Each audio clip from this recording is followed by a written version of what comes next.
दोनों गिलहरी अपने पेड़ का बर्फ साफ कर रहे थे। तभी ये बतख एक छोटा सा दिमाग लगाकर गिलहरियों को उठाकर दूसरे जगह कर देता है। तो गिलहरी फटाफट बतख के रास्ते का बर्फ साफ करने लगता है। गिलहरियों को होश आया कि ये काम तो हमारा नहीं है। साले तू क्या बोलूं मैं इस पे। तो गिलहरी अपना गुस्सा को शांत करने के लिए एक बर्फ का बतख बनाकर,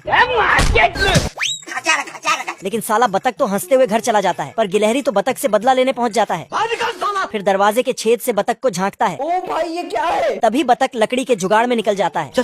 और दोनों गिलहरी घर के अंदर घुस जाते हैं और अंदर घुसते ही कच्चा पॉपकॉर्न को उतार कर खाने लगता है, लेकिन चबा ही नहीं पाता है।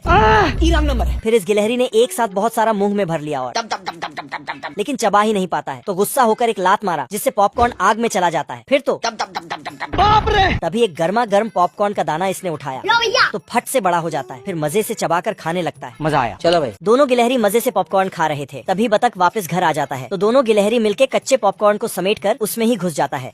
लेकिन बतख तो पॉपकॉर्न ही पकाने आया था भाई आज ऑमलेट नहीं बनाऊंगा। जिसके कारण गिलहरी भी पॉपकॉर्न के दाने के साथ चला जाता है। फिर गिलहरी अंदर पॉपकॉर्न के साथ। भाई यहाँ पे क्या हो रहा भाई। फिर साला बतख तो पॉपकॉर्न ठूस ठूस कर खाने लगता है, लेकिन तभी पॉपकॉर्न ही गायब हो जाता है। देखने पर दिखा कि दो गिलहरी पॉपकॉर्न लेके भाग रहे हैं। बतख उनके पीछे दौड़ता है तो गिलहरी पॉपकॉर्न को अपने पेड़ में छुपा लेता है और रास्ता गायब कर देता है। तो बतख कंफ्यूज हो जाता है और भारी सोच में पड़ जाता है। क्या करूँ। तभी ऊपर से पॉपकॉर्न की बारिश होता है। बिल्कुल रिस्क नहीं लेने का। तो ये घर जाने लगता है। ये कैसे हो गया। तभी इसको पता चलता है कि ये तो गिलहरियों का काम है। तो ये सीधा पेड़ में घुस पड़ता है। बहुत मजा आ रहा है यहाँ पे। बतख चुपचाप पॉपकॉर्न खाली कर देता है, जिससे दोनों गिलहरियों में बिना मतलब का लड़ाई चालू हो जाता है। अरे हम लोग ये छक मार रहे हैं। नीचे देख नीचे। ये क्या है। इसी बीच बतख को वहाँ से गुजरते हुए देखता है।